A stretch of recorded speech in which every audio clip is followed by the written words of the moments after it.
4, 3, 2, 1. Here's the Nerd Mafia.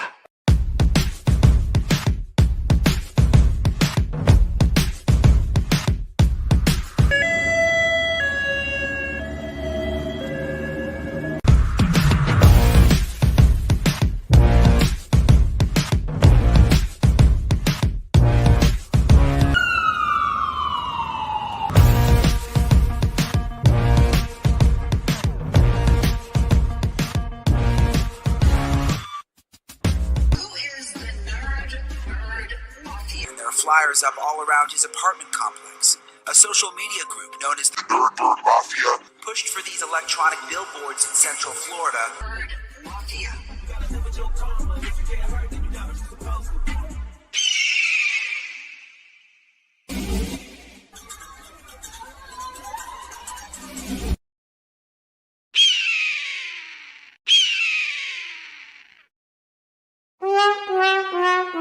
Ladies and gentlemen, please take your seats. The show is about to begin.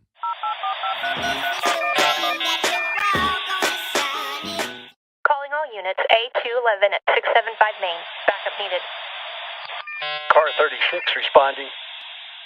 Suspect wanted for question. Hello, Aldon. Hello, Eva. Hello to the viewers out there, see folks in the chat.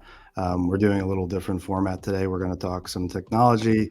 Aldon Hynes was nice enough to join us. I think Eva will be joining us on camera if her camera's working. Aldon, I'll give you a microphone check and an opportunity to say hi, and we'll get into it. So, hello. Hopefully my mic's working fine. Your microphone is working fine. We have good microphone quality from you, Eva. Could we get a mic check from you as well? Hello, everybody. Perfect. Hi. Hi. So we have a couple things here to discuss. There's Eva on video. Some stuff going on at Twitter over the past couple of weeks. Elon Musk purchased the company for $44 billion. There's been some chaos, some drama there. And I think personally myself, I thought I was going to take a stand, Aldon. I stepped away from Twitter, deactivated, and then I snuck on my other Twitter account. I couldn't stay away. So, but with that said, I did sign up for Mastodon. I wanted to show a brief clip here. This was from the trailer on sort of what's going on with that, what's going on with Twitter. Let's get into this and we'll start a conversation. He told the B20 Business Summit in Bali that he is working from morning until night, 7 days a week. My workload has recently increased quite a lot.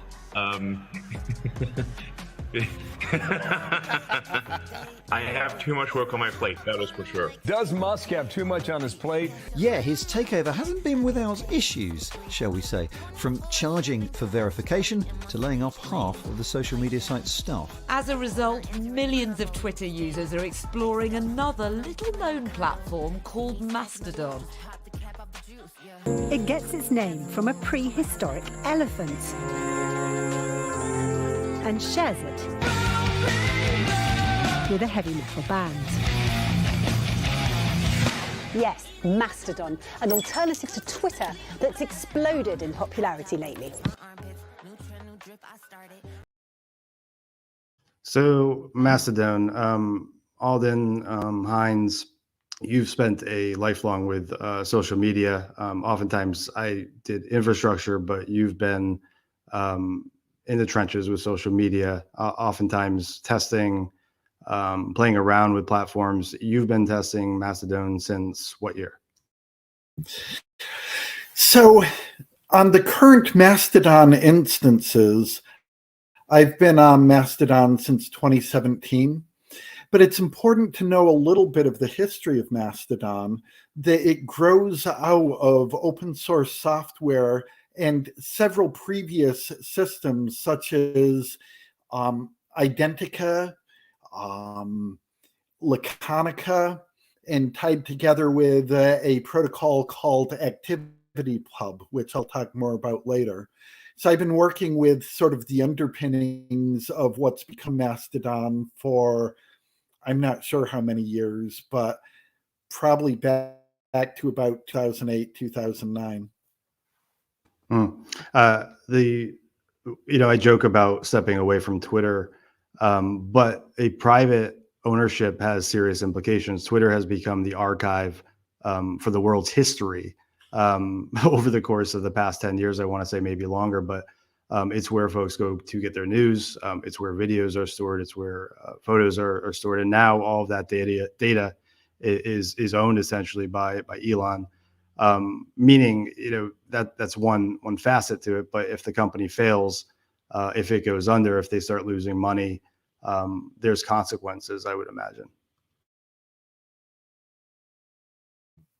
Yeah, so let me toss out a few different thoughts about that.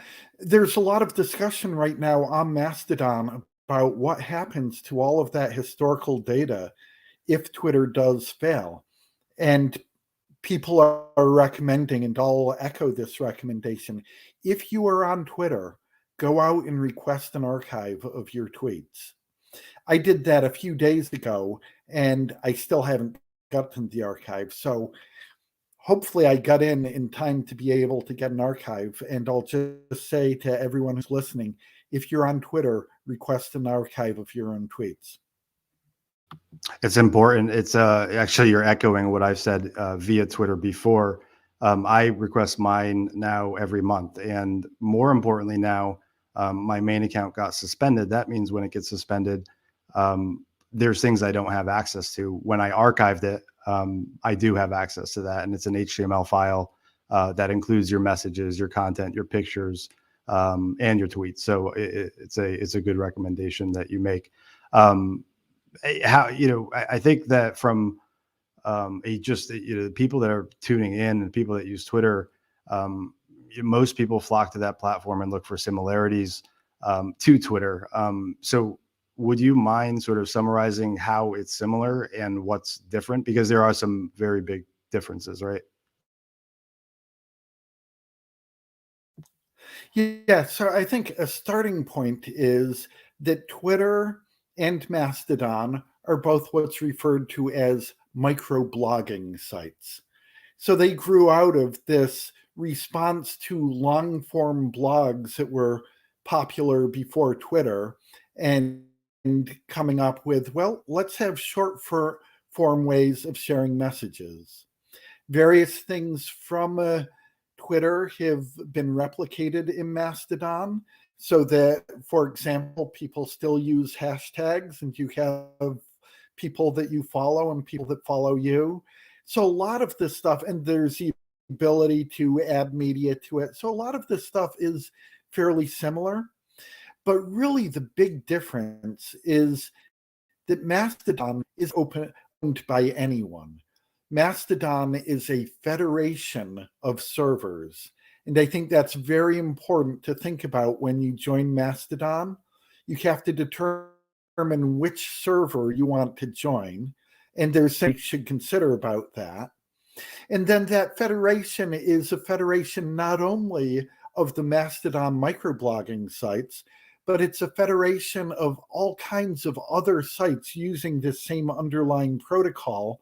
So you can connect to sites that are essentially open source equivalents of Facebook, YouTube, Goodreads, Instagram. So many of the privately owned social media sites have an equivalent system in what's called the Fediverse, the federation of all of these different sites using the same platform, which Mastodon is just one part of.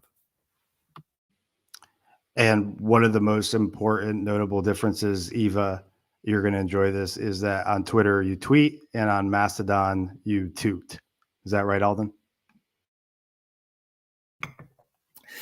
So that's the case, been the case up through the most current version of the servers. I think the new version of the server, they're changing it to publish, but I think toot is a good phrase for posting on microblogging sites. Interesting. I love that so much. I think one of the things that I'm trying to do, and I think that this community here that focuses on missing people, trauma, addiction, etc.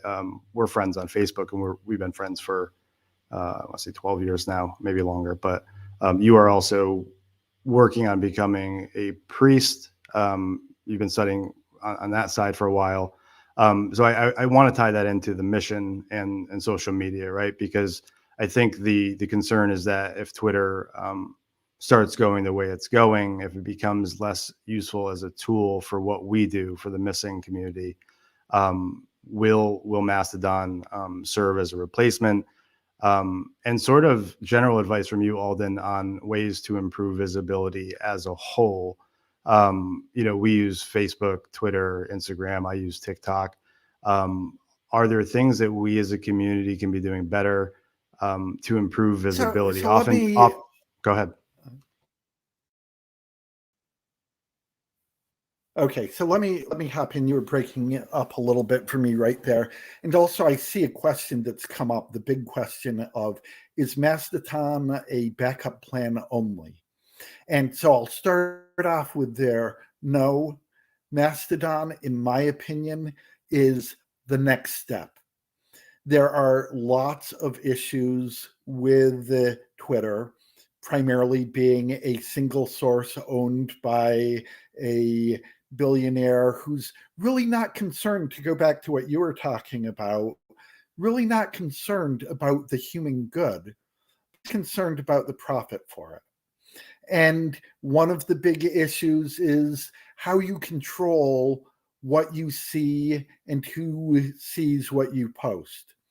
One of the things I really like about Mastodon is that it has a option for every time you post to flag whether or not it has a content warning. And you can put in what that content warning is. And I believe that's especially important when you're dealing with traumatized populations, right? If you're going to post something, put in a content warning of, some people may find this triggering. Some people may find this offensive. If you are a victim of sexual violence, this might be disturbing to read, right? And so then people end up having the choice of what they choose to read and what they don't, as opposed to stuff just sort of showing up on their stream. And I think this gets to another aspect which ties into what you were just talking about of my journey towards becoming a priest and a chaplain, that a lot of people use, especially Facebook and Twitter, in, I think, addictive manners, right? You've probably heard people talking about doom scrolling. And, they scroll down through the feed and they're actually scrolling to find this stuff that should have content warnings. And then they get their rush from seeing this and they quickly post off their reply, which gives them a little bit more of a rush. And then they come down off of it and it's not pretty. And it just further spreads this sort of addiction to triggering events. So using the warnings in on is really important. And I think this also relates to another important part, which is a whole issue of moderation. With Twitter, it's up to Twitter who moderates who. With Mastodon, it is up to whoever's on. So choose going to be on, be really important. Are you choosing a server going to moderate out people who are verbally abusive? Are they moderating out people who you think shouldn't be moderated out? These are all different things that you need to think about when you join a server. And servers can block servers just as individuals can block individuals. So there's a lot more levels of how you control what you see, which I think is really beneficial.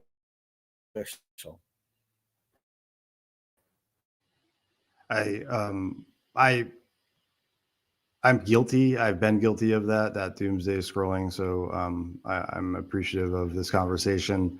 I have in the past not been cognizant of other traumas. So something that may be graphic to someone else that I don't see as graphic, I used to post without thinking. So those trigger warning are important, especially to a lot of people in this community. And I know, I think someone else was trying other social media platforms that have that as well. I was seeing, at the top of the post, you can add a simple trigger warning. I haven't seen it on the Mastodon side, but you will, I know you have a hard cutoff of 825, but you'll be sharing your screen and perhaps we can see some of that in action. Also, people were asking, I think naturally people ask about spaces. Twitter has the audio only option, which small, sub virtual communities sort of get together on and have conversations. Does this platform have anything similar, or is there anything in the works for that? So currently there's some discussion about setting up groups on Mastodon, which, sounds similar to what you're talking about for spaces. Another option is that you can have stuff and this, okay, I was wondering if I just got dropped, the screen flaked out for me for a moment. One of the things to know is that when you're in Mastodon, you have really three different feeds that you're looking at. You're looking at your home feed, which is what you've subscribed to. You've looked at a local feed, which is what's just on your instance. And then you're looking at the federated feed, which is what's on your instance, plus anything that you've subscribed to or other people have subscribed to who are on your instance. So one option is to have a Mastodon server, which is just not connected with the rest of Mastodon, and that becomes its own instance, its own space. But then beyond that, really what you need is groups, and they're working on that. Okay. Another question that came in, and it's a good question actually. How safe are we on Twitter now that Musk has fired his IT security people? The FTC was probing them. Is that right, for the way that they were collecting data on advertisements? Yeah, I've always been a little bit skeptical of Twitter. Now that Musk is at the helm, I'm much more skeptical. People are saying at this point, do not use Twitter for DMs, because if you're DMing on Twitter, be aware that Musk and his friends may be accessing it and using it for their own needs. Now, that's a place where I would say the same sort of thing in terms of DMing on Mastodon, because on Mastodon, it's whichever instance you're on, the admins potentially can get to it. So you want to be careful on whatever server you're using for microblogging. Twitter, I am probably most cautious on. I'm a little bit less cautious about, but still I'm cautious about it. And the fact that that Twitter's IT staff have gone, it's a big target. It's a big target that people are going to want to get into. It's sort of like the old, why do people rob banks? Because that's where the money is. Why are people going to try to hack into Twitter? Because that's where there's an amazing amount of data. And with the IT security team on, chances of somebody hacking in become greater. So I'm very cautious on Twitter. I wanted to, it was very difficult asking people. I learned, as I told Eva today, asking folks in public about their children is a touchy subject. But I wanted to take a quick break here. We're going to go back to Aldon. He's going to share his screen. We're also going to talk, Eva's going to talk about some solutions to help protect your children online. And then we will have, after Aldon drops off, I believe, White Boy Lockdown. We're going from Aldon Hynes, a social media guru, to White Boy Lockdown, another YouTuber. We'll talk about some missing people cases at the tail end of this, but I wanted to show this clip, and we'll get right back to it. Do you have kids? Dad, like, how do they protect them online? Like, are they old enough to? Oh, no, they're young. Yeah, she or he? She. When she gets older, how do you plan on protecting her online, like on the internet? Do you worry about that? Of course. Would you restrict what she's going to have access to on her phone, on her yeah. Excuse me. You can't just hog this thing. How do you plan on protecting your kid online when she comes to like the age of like 13, 14? I don't know yet, man, but I'm in technology. Me too. How do you protect your daughter from pornography, all that shit that's online? When, like, how do you plan on doing that yourself? Like, do you plan on even doing it, or? Oh, well, yeah. I mean, we have safeguards. Yeah. Through the phone, through the company. Yeah. Not that it's all my kids, but the one that does have a phone, she's very trustworthy. More of like a conversation with them. Content filtering on their mobile devices, on their mobile phones, or Will you prevent her from going on things like Snapchat or? 14, I don't know. You know, because I want my kids to be a kid. I want kids. I don't know. Me and my wife haven't even had that conversation, but my 11-year-old has a phone already. Okay. But she doesn't have any social media at all. No social media. And again, I don't think my middle one. I think she's my baby. That's the one I'm worried. Yeah. Okay. I think aside from content, like preventing what they can do, having that conversation is a huge part of it. So, good for you. Be blessed, man. No, ma'am, would you mind giving me a push? Yeah. Who's this good boy? Well, it's a girl. Sister just passed away a couple weeks ago, and she's in a really weird mood right now. Remember, dogs pick up how you're feeling too, so she knows you're sad from the loss of her sister. Yeah. How's it going? Good, how are you? I just want to get in there with you. Oh, you do? Yeah. Why? It's an ice cream truck. Oh, yeah. How do you protect your kids online? You don't? Just let them willy-nilly do whatever they want? Yeah. Do you have children? Yes. Do they have children? Yes. Will they, you think, one day, like, restrict what they can do on social media and all that, or? Definitely. Yeah. I work here if you need any help. I work here if you need any help. Oh. Just temporarily while I'm working the register. Oh. How are you going to protect her one day when she goes online? When she's a teenager, will you restrict her? I'm off my shift. Okay. Get that look. I was just talking to him. Yeah, get that look off your face. You know where I could find some online safety for my kids?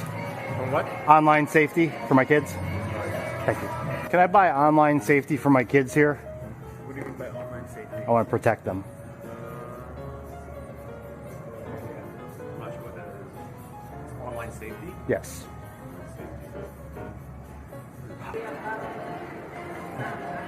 Santa. Merry Christmas, Santa. Is that the real Santa? The real Santa? Yeah. In the North Pole? Yeah. I don't know. Was that the real Santa over there? What? Was that the real Santa? Santa? Was that the real one? Yeah. Why? That's awesome. I would not be talking to me like that. I'm with you. Yeah. Do you protect them online, like with like content filtering and like where they can go and like? I try to. Yeah. No. Does it work? No. No. Somehow they find that gray area. Yeah. Like, how do you prevent them from talking to like strangers and stuff online? Right. Yeah. Yep. You got to turn it first, honey. The other way. This way. Like that. Now put your quarter. Now turn it. Good job. Make sure you don't let it drop. Oh, I caught it. How are you going to protect her one day when she goes online?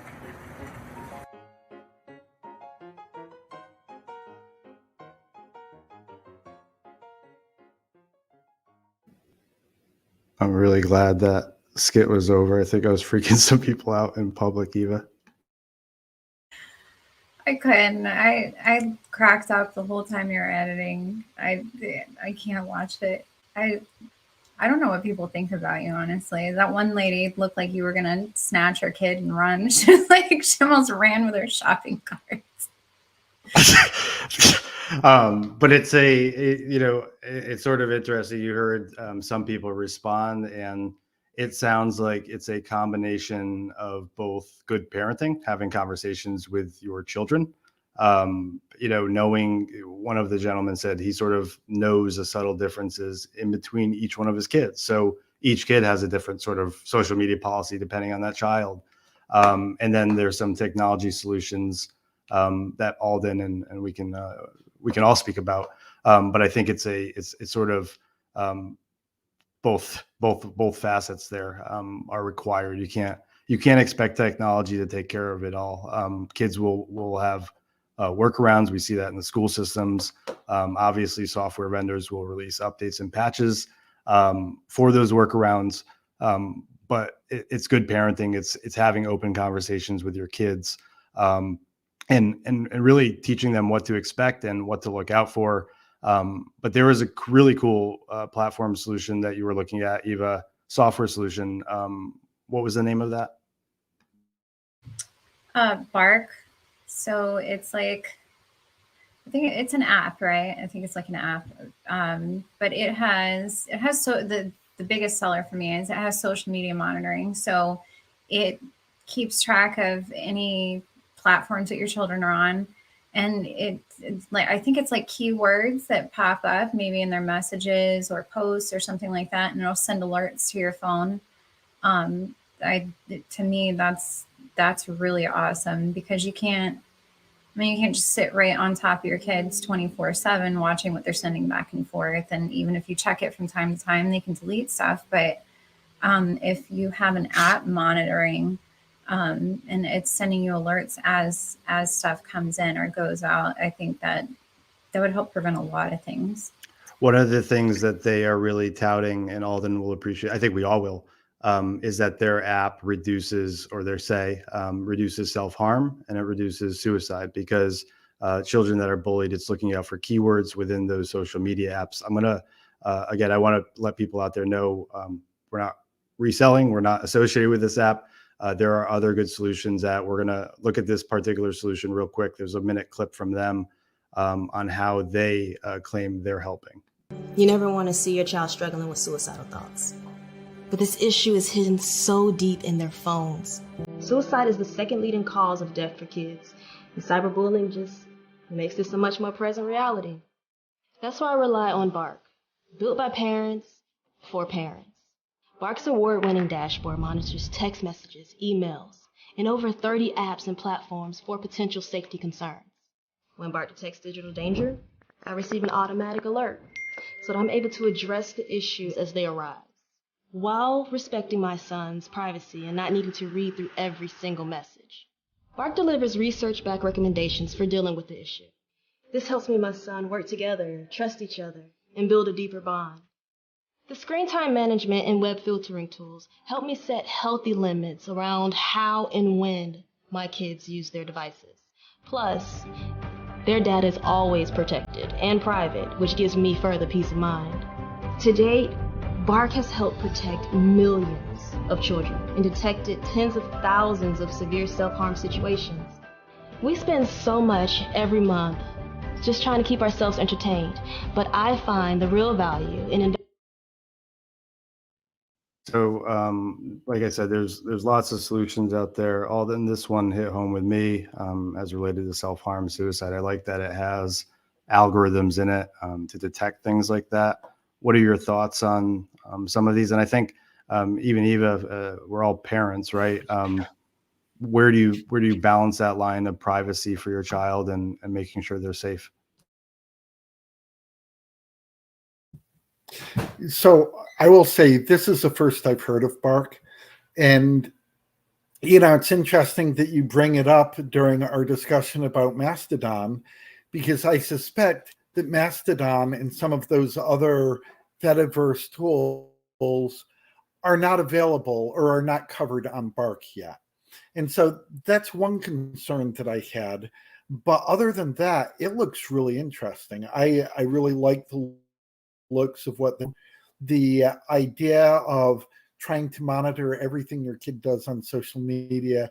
That's just, once you've got a teenager, that that's just completely impractical. But having something that, listens for red flags, that's what we should be doing anyway. So I really liked the looks of that, and I want to hear more about it.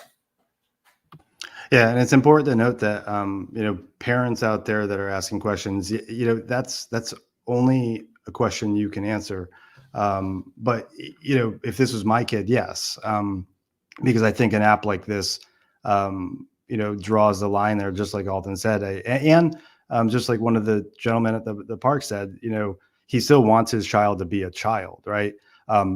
He still wants his child to experience those tools and software tools and apps that other kids at school are experiencing. We just want them to do it safely, without the threat of predators, without the threat of creeps out there, to do it safely. So it's really, and like he said, it's really specific to each child. Every kid is different. But in terms of some safeguards here, this, and it's not just looking for keywords, it's also blocking content. So if you want to block specific content, most parents would want to restrict pornography as an example.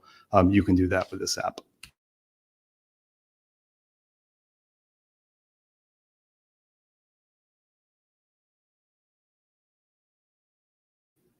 Alden, I know you were going to share your screen. We can zip right back over to Mastodon. Any other thoughts on content filtering? Or one of the other things, it's really become difficult because there are tools like OpenDNS that are free. There are free solutions out there that do an okay job with some basic filtering. But those solutions are typically at the home layer. They're not accounting for when your child leaves, they go to school, they're off your network. Also worth noting is that any of these apps require side loading. So, you can't just expect your child to have an iPhone and never to grab that physically and install this app or certificate that's required here to manage it. So there's a one-time, install that you have to do with apps like this. But once they're installed, you then have some pretty great tools there to try and protect your kid online. And to answer Diva, yes, we are going to get into the screen sharing portion and questions on Mastodon. Eva, any more thoughts on Bark or content filtering? I know you said you were going to give it a go and try for your kids, and next stream we'll come back and give folks the results on that. Yeah, I am. So they're actually coming home tomorrow, my two oldest ones, and I'm going to put it on their iPads and give it a go. From everything that we read about it and we researched into it, I think it's a fantastic idea. I think it's really important.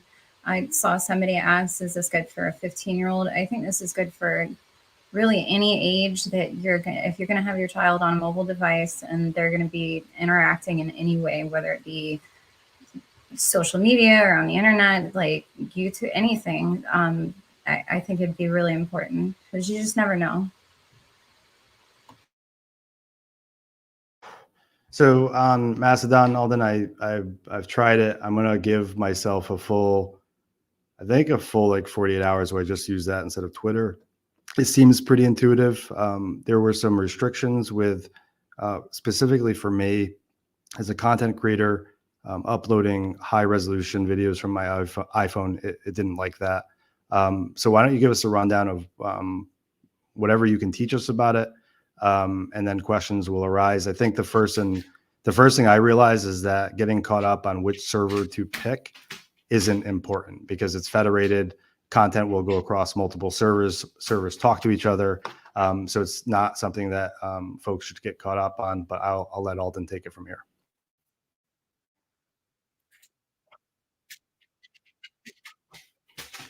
Okay, well, let me I'll share my screen and run through a sort of quick view, a little bit about servers. I think which server you sign up on does have some importance, and I'll get into how you select which server. So here I am in a moment. Okay, I should be sharing my screen now, and hopefully you can see that okay. And so the first thing I want to talk about is that question of which server do you join? And on the simplest level, looking at joinmastodon.org is a great place to start. They will give you a list of different servers that you can use. And you just find seems to sort of fit your needs.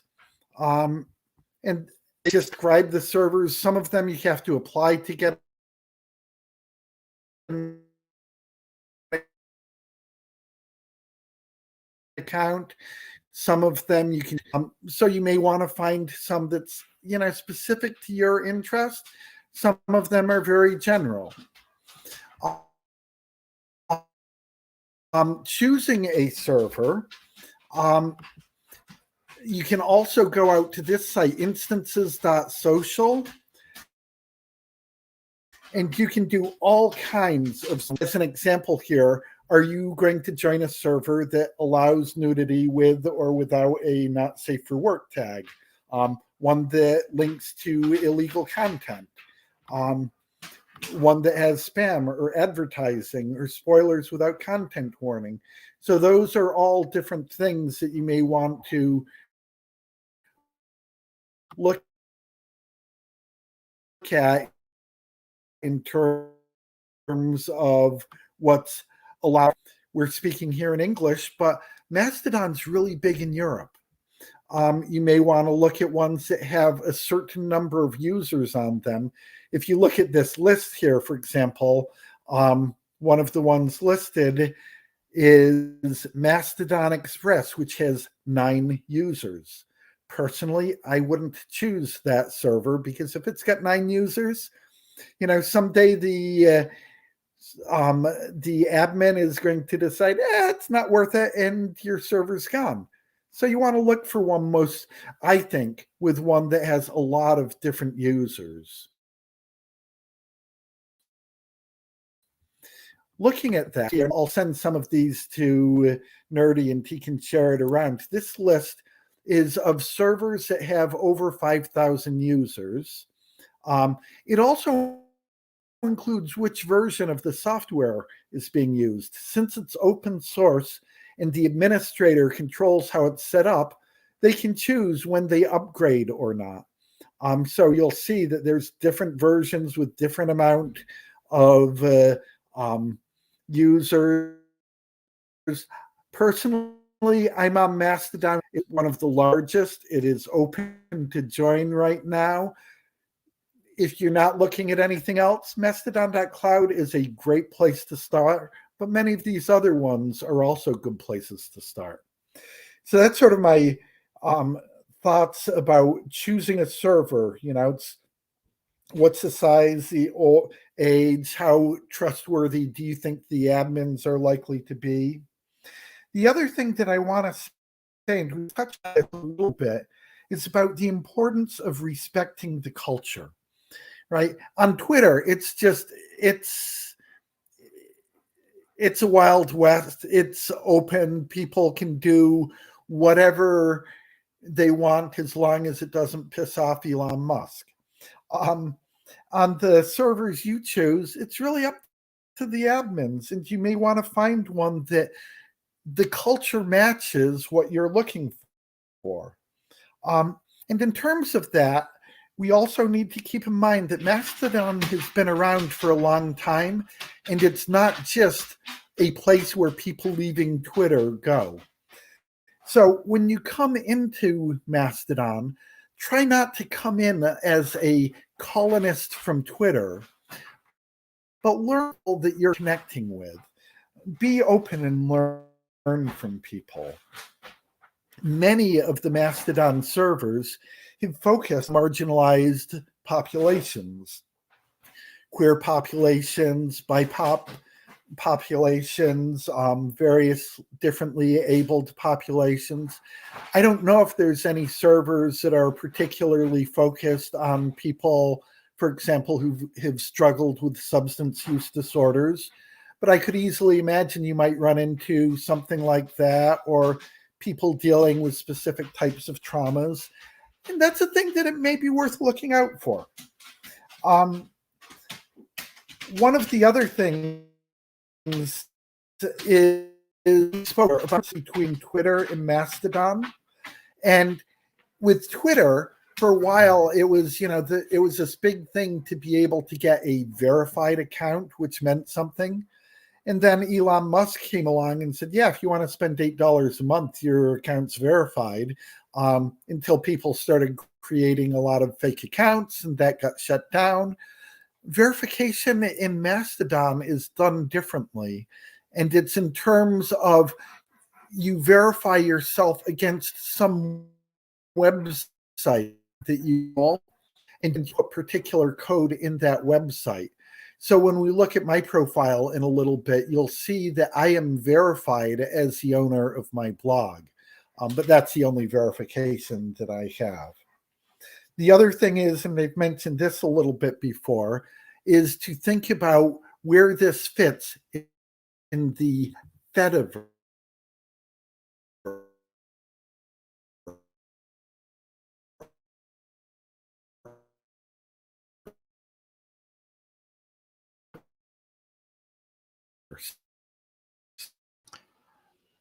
Alden, you may have just broken up. I'm going to pause you for 1 second if you can hear me. I'm going to let the audience also.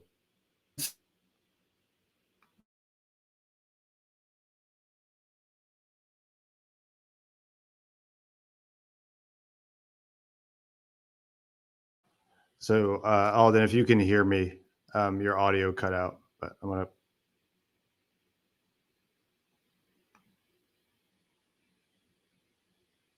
Eva, are you able to hear him?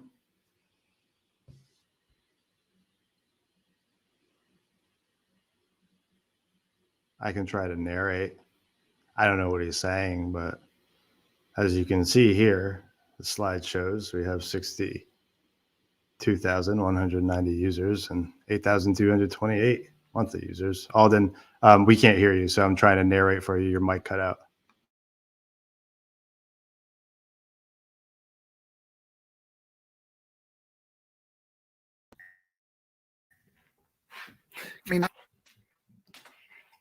Can you hear me now?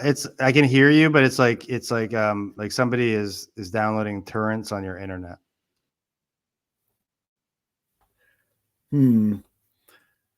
Probably, speaking about kids, probably my daughter's watching a video on our network. Whatever you did, just it made it better. Maybe you can try sharing your screen one more time, but your audio is back. So welcome back. Okay. So what was the last that you heard me say?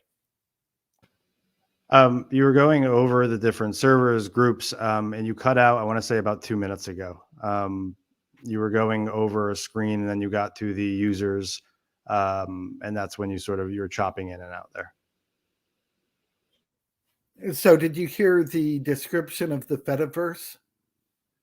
No, I think that's when it went fet, and then it just started stuttering. So why don't you start there? And then if we need to share the screen again, we'll go ahead and do that. Okay. So one of the screens that I was sharing before my audio cut out was about the Fediverse, which lists different sites similar to Mastodon. And I spoke about it a little early at the beginning of the show, of things like PixelPub, which is like Instagram, or Bookworm, which is like Goodreads, or Funkwhale, which is for sharing interest in music, or PeerTube, which is like a Mastodon version of YouTube. And as I also mentioned, one of the things, and I think this is a really important point I want to underline, is it is all based on an underlying protocol called ActivityPub. And ActivityPub, one of the things I found that I really like is you can apply an activity pub plugin, say that 5 times quickly without losing internet, onto WordPress. And it makes it so your WordPress users and posts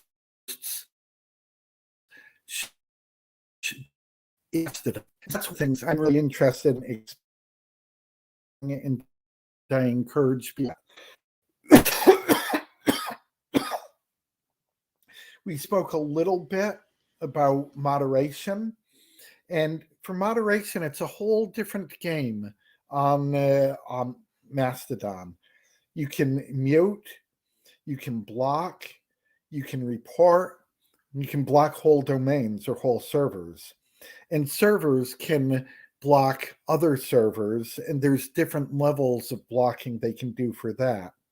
And the thing to remember is that the servers are all run by volunteer administrators. So to the extent you can work things out yourself between somebody who's being inappropriate without having to involve the moderators, that's a really good thing. And I'd suggest that that's a good skill that we should all be working on, both online and in our personal interaction. I'd mentioned Aldon, much of what you just described, and previous to that, before you cut out earlier too, I was going to say these admins that you described, they sound very similar to a Facebook group, right? That's sometimes has one admin, it may have 2 admins, and they have the discretion of who goes into that group, who goes out, and the content that they see in that group, right? Yeah. I will note that one of the things that is a little bit different is to be connected as a federated server, you have to have at least 2 or 3 admins. They won't allow people to set up a server with an admin as a single. One of the questions I just saw come across the screen is, what happens if you set up an account on one server and you want to move? And there is a migrate ability. So you can do that. You set up your first account, you're there for a while. For whatever reason you want to move, on that account, you flag you're going to move it to a different server. On the other server, you flag that you're accepting the move, and it starts handling all of that stuff in the back end.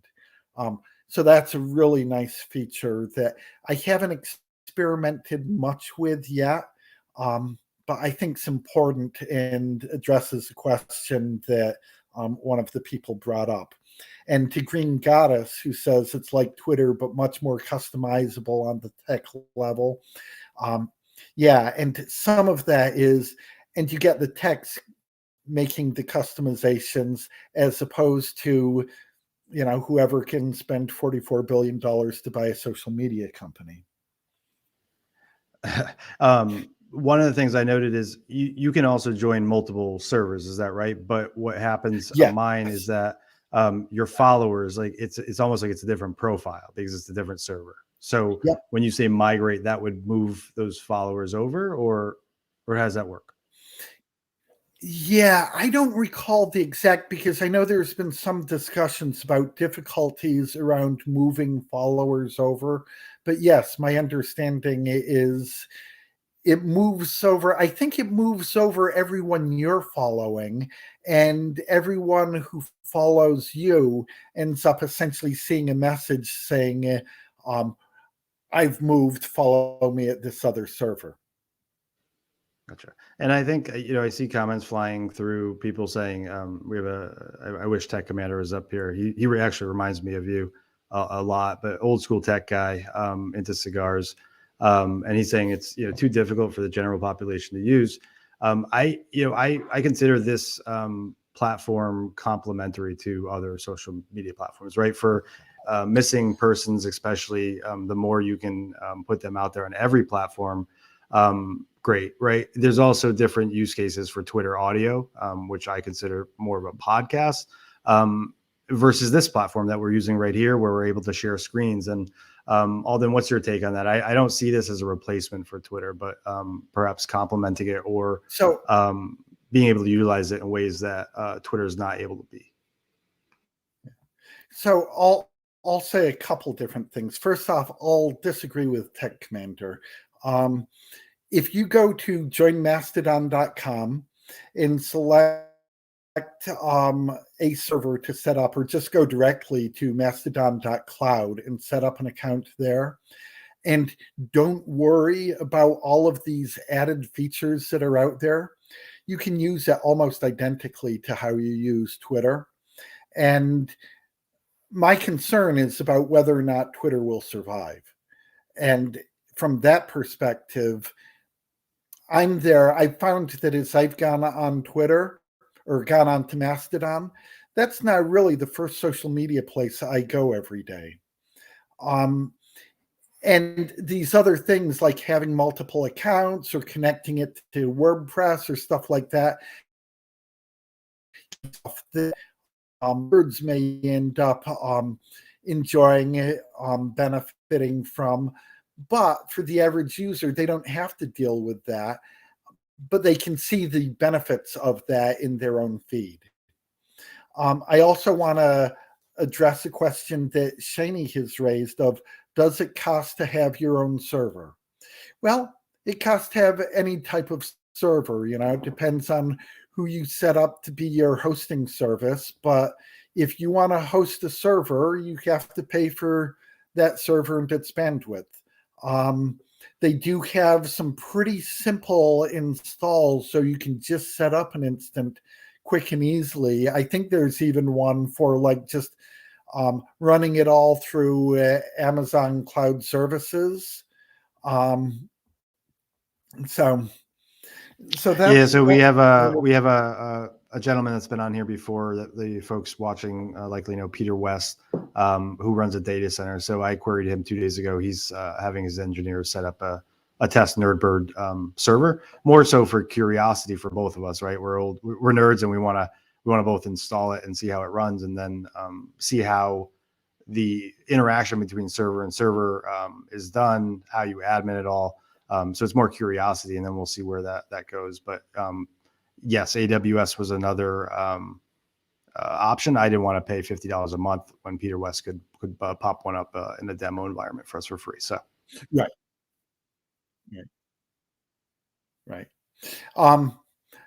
Speak with me offline. I'd love to connect with you on that, see what that server looks like, see if I can be of any help to you on that. I would love you to be a part of that. And I think your concern is legitimate. It's one, I've been in technology since I was pretty much a kid. This is a legitimate concern. What we said at the beginning, with the entire world's archive literally being on this Twitter platform, they've lost a ridiculous amount of money, and there's no real plan to generate revenue. I've seen some interesting ideas tossed out. Some bizarre, some focus around content creators, but $44 billion is a lot of money. Their loans alone, they can't make right now their annual payments. So it's a real concern that Aldon has, that Twitter may not survive. I share that as well.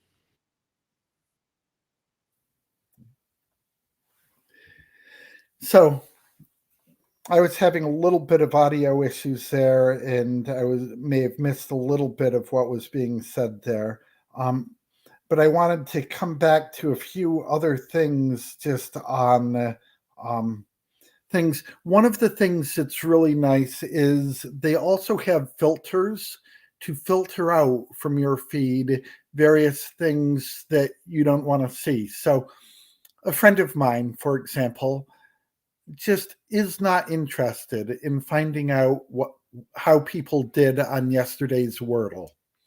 And so he set up a filter that if somebody's talking about Wordle, it just doesn't show up in his feed.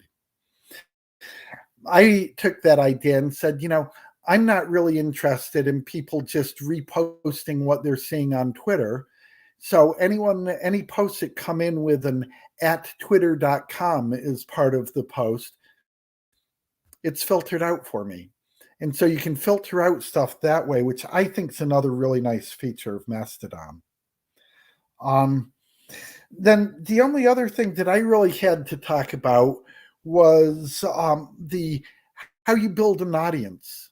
One of the things that's different is that Twitter is based on algorithms showing you what Twitter's software thinks you're going to be most interested in. In Mastodon, you've just got the feed coming at you. And so the question becomes, how do you figure out what you want to hear? How do you figure out how to connect with the people you want to connect with? Some of it, there's a tool called Fedifinder, which will go out and check all of your followers and people you're following on Twitter and tell you their Mastodon accounts. So I went, pulled up that list, did an import into Mastodon, and I'm up to 120, 130 different followers on Mastodon at this point, much of that just from bringing over my feed from Twitter. Another thing that's really nice is you can follow hashtags, at least if you're on the latest server. So you type in a hashtag and there's an option to follow that. So that's useful. They have lists there. I've been starting to set up my accounts, sort them by list to which they belong. And you can find public lists. So as an example, you could have a public list of here are all the people who are doing important work in finding missing people that are willing to sort of be publicly known on Mastodon. And that's a list, and then anyone could grab that list, import it, and all of a sudden they're following, the 120 most important people in that area. So those are just some of the few other things that I wanted to highlight. I'm wondering, are there other questions people have? They will come up in the chat. I wanted to just take a moment to thank Jessica. Folks that are seeing these questions pop up or the comments pop up a little more during the stream, that's because Jess is running that in the background. So we wanted to make these a little more interactive, and grateful for Aldon looking down and seeing these in real time. Aldon, one of the questions that came up was, so Elon bought a company, that he couldn't afford. And I'll say, the banks had to loan him money for this transaction. More importantly, folks that don't understand how data works, every single second that people add content to Twitter means that their server and storage needs to grow exponentially. Think of it like the universe. And so, you have to cover those costs. And sure, he has money from other stuff, Tesla and stuff that he's doing, but 44 billion is a lot. He's already borrowed it. And so, the worries that he doesn't have enough money to cover this. Aldon, what's your take on that? And we'll also be on the lookout for Mastodon questions as you answer that. Right. So, yes, Elon Musk bought Twitter for $44 billion. To finance that, he borrowed $13 billion, which is now part of Twitter's debt, which means Twitter now has essentially a yearly mortgage payment of $1 billion to cover how much he borrowed. And they were not making that much money before he bought it. Since he bought it, a lot of advertisers have pulled back, so they're making even less. So what is most likely going to happen is he's going to end up defaulting on that $13 billion that he borrowed. And the problem is the people who lent him the money, they're the ones who are on the hook. So they're going to try to find ways to make sure that Twitter doesn't go down and they don't lose their $13 billion. But those are mortgage payments, essentially, that need to be paid that he doesn't have a plan to pay. And while you're paying the mortgage, you need to be able to triple your sink in the kitchen, because now new people are coming in. You need to be able to expand your bedroom. So all those costs. Yeah. So not only you have a mortgage payment, you now need to cover the cost of just maintaining that house and improving it, because data is growing every single day. So it's a problem. And it's a problem that why we're here. I don't think there's any sort of Titanic moment right now. But I think planning ahead is always a good thing. I think looking at other solutions and alternatives is a good thing. And particularly for this community, there's 100,000 missing people every year. That's not going to stop because Twitter crumbles. So having a backup plan is really good. So Eva, I'm going to throw Eva back up here. Alden, I know you have a hard cutoff. So I'm going to look and scan, Jess, if there's any other questions for Alden. Please throw them up, and I'll let Eva ask away as well if she has any. So I will say that I saw one person ask about DMs, and DMs are something that are different in Mastodon because it's not really direct message. It is essentially a post that only you and the other person sees, which may sound kind of similar. But the difference is that if you post something as a DM and that other person mentions somebody in their reply, the person they mentioned in their reply is now part of that conversation. So your DMs can much more easily be shared. So they are there, but they're different. And, I've use them a little bit, but I only use them for stuff that I wouldn't be concerned if somebody saw them. But in a lot of ways, that's kind of good social media policy anyway. I don't DM anyone. That's my policy, Alden. If you don't message anyone, you don't get into trouble. You DM'd me. And look what happened. Just look what happened. You're welcome. I'm very thankful for Eva. Alden, I'm very thankful for you joining, even despite the nonsense and humor that this group finds critical. I know, I want to wrap up. I know, and I'm appreciative that you touched on subjects that are close to the heart for the community. Trauma, you've dealt with your own trauma. How are you recovering from that? I know last I was in Connecticut, and before I started my own recovery journey, you had dealt with the loss of your mother. How are you? I know, and I say that because there's a lot of women in here who on a daily talk about that, miss their mothers. And I know that was very rough for you. How are you recovering? It sounds like you found a spiritual sort of pathway of your own, but how are you doing with that? So thank you for asking. Yeah, my mother passed away 10 years ago during Hurricane Sandy. And, so I've dealt with that. And then my father passed away a couple years ago as well, after dealing with dementia. What I've ended up doing is I've been on a bit of a spiritual journey. I've gone to seminary. I've got to my master's degree in divinity. And I'm currently doing what they call CPE, which is clinical pastoral education, which is being a chaplain at a hospital. And I will say, because I know this will resonate with people in this community, the first time I went into an ER room and sat with a young woman who was sitting on the bed with crayons and a paper book, and there was like nothing else she was allowed to have because she had suicidal ideation. She'd just left her abusive boyfriend, and we talked.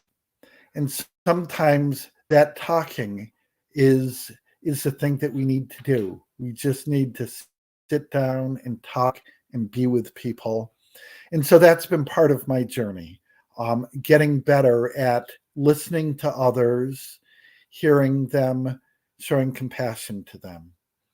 So I just mentioned that. And in terms of the sense of humor that was shown, especially in the video, a week ago, there was a kid in right next to the hospital who, 16-year-old, popping wheelies, wiped out, died.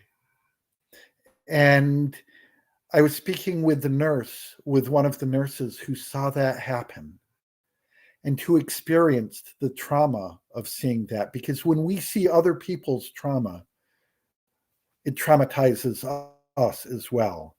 And so we need to be aware of this and pay attention and realize that everyone we're speaking with is affected in one way or another by trauma. And the way the nurse dealt with it was with ER room humor. When somebody asked how she was doing, she said, well, I'm just hoping this week I can go home without somebody else's blood on me. So, we joke. It's a good reminder. Sometimes it's dark. But ultimately, it gets down to how we care for one another. And caring for people who are missing a kid, who are traumatized by their kid or someone else they know who's gone missing,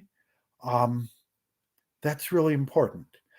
To the question of how many people are on Mastodon, it's been growing rapidly. I don't know what the current numbers are. I want to say they picked up about 1 million new users over the past week. So those are just a few closing comments. Again, I want to thank all of you for everything.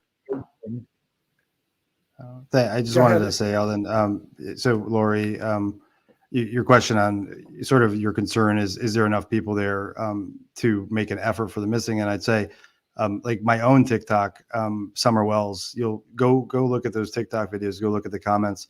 People 10 minutes away from Summer Wells didn't know about her until that TikTok video popped up, even with all the news and media. So yeah, sometimes there's miracles out there. Toss them out on every platform.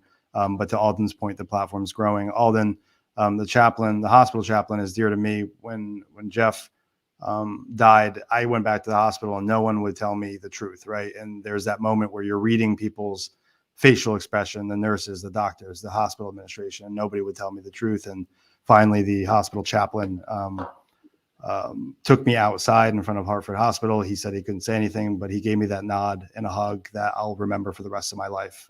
He's the one that told me the truth, and he's the one that comforted me probably one of the most traumatic moments in my life. So thank you for what you're doing. Thank you for hopping up here and teaching us. But more importantly, thank you for making sure that you hit on subjects that aren't just technical, but that are personal, that tie into what we do. Right. And, for those hopping on, I am ahines1 at mastodon.cloud. Join me there. I look forward to seeing many of you.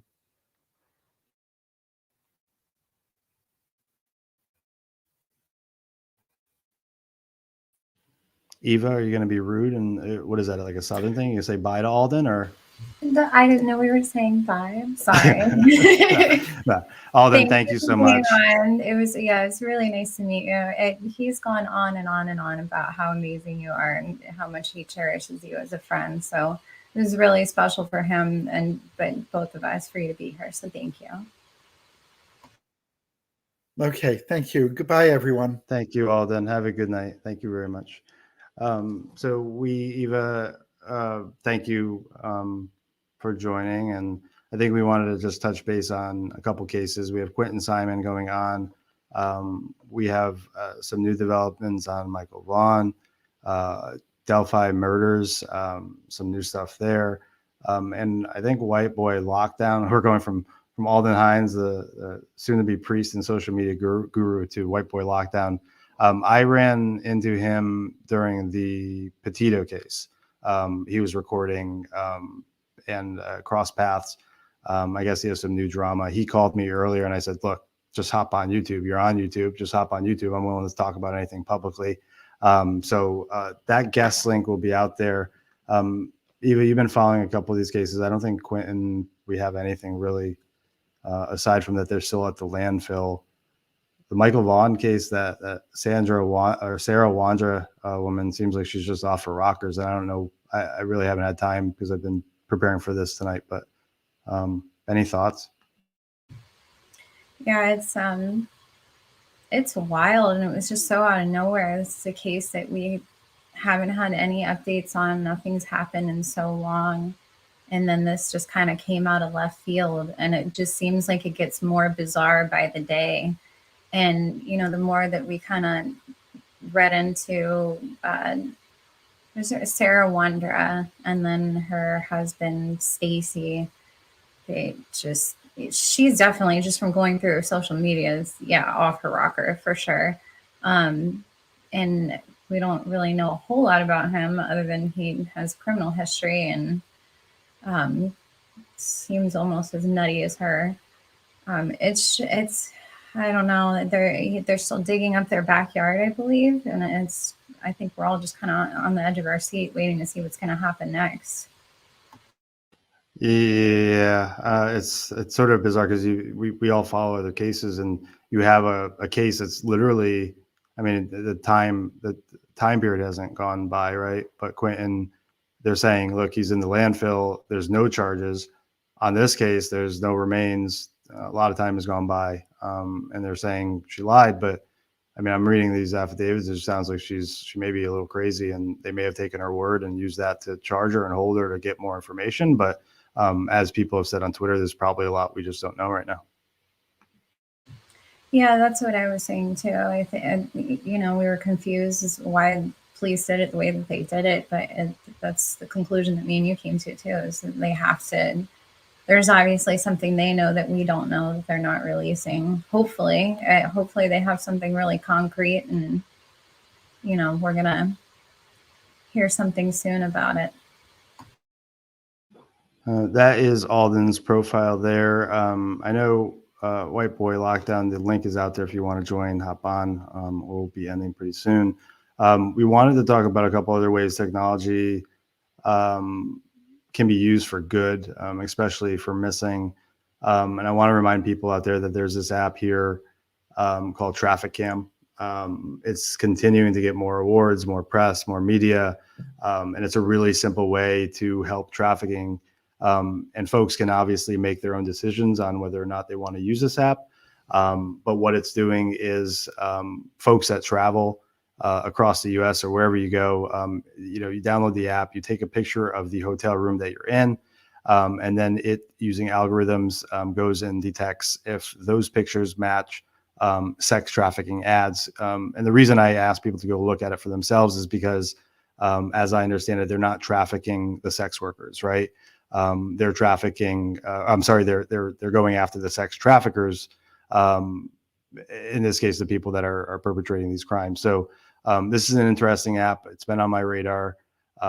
It's called Traffic Cam, as you can see up there. They continue gaining momentum. And just there's small ways that people may want to help here. Simple way: you pop into a hotel, you're staying there, open the app, take a picture, and that's it. Submits it. Pretty easy peasy. We're going to try out that Bark application. We'll give that a go and see how that works. Eva's going to try that with her kids. I don't know if there's anything else on cases right now besides the ones that we've discussed. I know there's just a lot of sad news. Like, it seems like November is a sad month, but November is also a happy month. A year ago, this was an anniversary, right? For the month that the Claires were found. Both they went missing and then were found. Yeah, well, we did have some good news. Kaylee Jones was found, so that was we at least had that. That's happy news for all of us, I think. Also very out of left field. We weren't expecting that, but happy to hear it. Kaylee was amazing news. That was completely unexpected. Yeah. I'm still sort of, I hate that we don't have details after. I feel like I know that we don't deserve them or need them. But I kind of feel like we do also at the same time. Like I just want to know, it doesn't seem like if there was an arrest, then it wouldn't be a male that was much older than her, right? Yeah, I'm assuming if we didn't have any details, that means there's not an arrest, which means she was staying somewhere voluntarily, which is what we were all kind of hoping for, that she was hiding out safe. We know she ran away, so that was really just all of our hope, that she wasn't being held against her will somewhere, and she was somewhere where she wanted to be. So it seems like, if there wasn't an arrest, then that seems to be the case. So that's happy news to me. Happy news to everyone. We'll continue looking for updates. I haven't gone to look at her TikTok to see if she's updated that. I'm sure people will drop in comments.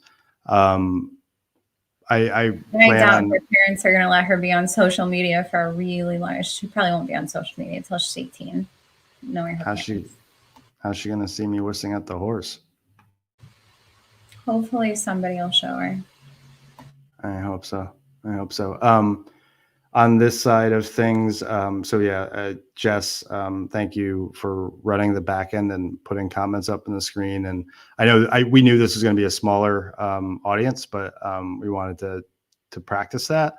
Also, it'll be the first month where revenue. So first of all, I know we don't normally do this, but I went back and looked at analytics, and there's people that gave out stickers and super chat dollars. And so I got the first month's sort of revenue stream from YouTube. It's not even in my bank yet, but it shows what's going to be there. And so all that money I'm going to be putting into, I already have an ad. It was actually one of the images that showed, but we don't need to show it. But I've gone and engaged contractors to start the poster, the missing poster, self-serve web application. So I already have a web server up. I'm looking at web designers to both put up the database and systems so that folks could go and put in the specs 2-picture maximum. You could have 1 picture, but at the very most, you could put 2 pictures in this web form. You would fill in the details of eye color, hair color, height, weight, and any other details that you'd want in there that you feel were important. You'd hit submit, and you'd have a missing person flyer that has no brand, no logo, nothing associated, aside just being able for those families to be able to produce those themselves. It would then produce a PDF that they're able to print or bring or send off to their local printer. So that is a work in progress that has already started. We're going through the hiring process of the developers on that. And the money that came from YouTube is going towards that. Partially, not all of it, because there's other things that we were trying to do.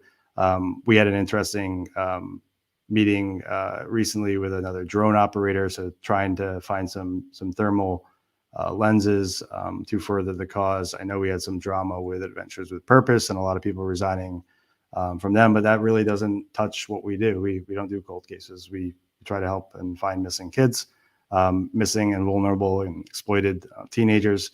So it doesn't really. We're continuing what we wanted to do. Learning what we've learned in the past year and trying to do it better. So YouTube is a part of that. It's not a part that I always enjoy doing. I enjoy prepping more so, and I enjoy Eva laughing and you guys getting a good laugh at some of the content. But we also have some serious conversations that come out of that, and one of those was with Aldon tonight. His own trauma, very good with tech, and hopefully some folks will learn from that. And obviously, if there's further questions, we can get them back up here to answer those. So appreciate everyone joining. Eva, anything else that I'm missing? What was your thoughts on Adventures with Purpose? Gross. I mean, obviously. Yeah, I don't even want to touch on that one. I kind of echo how you feel about it. Shocking, honestly. I mean, I think we were all shocked by it. It's sad. It's sad that good work that they did do is, not going to be done now, but it is what it is. Hopefully other people similar talents will maybe band together and pick up where they left off. It would be really awesome. Or maybe another group form somehow. I think I was going to touch on something. Oh, yes. So YouTube, hopefully our plan is to be a little more consistent with this and start back at it again. And I actually, you didn't tell everybody, I got my own glasses. I got my own Ray-Ban stories. So we're going to go out and mess with people together now. So hopefully I'll get more fun. It'll be funnier. You're funnier than me, but it'll be funnier. It'll be fun together. I'm excited. Yeah, we have 2 pairs, double trouble. I'm excited to do the YouTube stuff more regularly, but like in a way that I feel okay walking away from, right? Making some folks laugh, focusing on cases in a good way and not doing it in a sleazy way, while also using, funds from that to further what we do. You heard from Aldon, all these things you'll hear from Irina, other people in tech, all these things that we've already done in the past year have been out of pocket, servers and stuff that have already been put in place. So really trying to have a strategy. Some of the traveling has been around that. We have some good grant writers that are retiring that are willing to help. And they, in fact, actually, I think about it, they also worked with Aldon. So really, really smart people like Aldon that I'm blessed and graced to know that are willing to help with this, to write grants, to make sure that we have resources. Because at the end of the day, what we've learned in the past year is that, yeah, we can help so much, we can advocate, but at the end of the day, things cost money, equipment costs money, technology costs money, things cost money, traveling costs money. So we want to be able to cover these. I say cover because sometimes it is covering, Quentin. There's not much I can do traveling out there, but I can give updates on the police. I can make sure that the police are doing their job out there in the landfill. There are things that we can continue doing and advocating for. So that's what we'll try doing in the next year. We appreciate everyone's love out there, and we appreciate everyone sort of just accepting us, and this community is amazing. People have told us to do it this way. For me personally, to not do humor, that's how I cope. And you'll hear from other really smart people and people that have trauma that's how they cope too. And that's just how I'm going to do it. So I love you all. One more thing I did want to add in there, we were talking about social media and online safety for kids. I found a really great website when we were looking, like we were researching it and looking into Bark. There's a website, internetmatters.org, is like just loaded, tons and tons of resources. They have step-by-step guides for each social media platform that will teach you how to go into every setting and adjust everything. I'm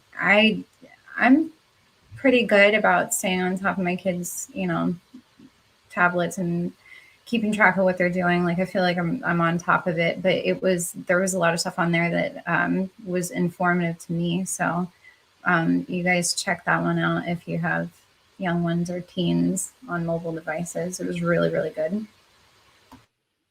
Thank you. And yeah, there's other stuff that we will put out there. We like to keep these things to like an hour and a half, but Sleuthy's out there. Other people in the private group, Irina, just a simple example, Michael Vaughn, when you go search for him, there's obviously other people out there with the name Michael Vaughn. Lean on these people. Sleuthy knows how to search Google with the right Boolean searches and parameters, so that you can look for Michael Vaughn, but not the football player or basketball player or however you want to do it. And those folks are starting up their own YouTube channels. Try to lean on them and other resources. We want to teach people how to do things, not just do them repetitively. We want to change the system. We want to make this better. That means teaching other people what we've learned, and continuing this on. So a lot of good people, a lot of smart people that know how to use technology in this community.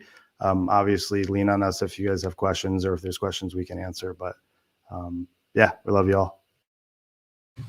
Love you guys. Love everyone. Keep your heads towards the light. We'll try to do a Twitter Spaces, maybe even tonight. I don't know, maybe later, something a little more laid back. But thank you all. And I know folks will come back and listen to this. Thank you for everyone tuning in. Thank you for the feedback, everyone. Have a good night. We'll see you guys later. Love you.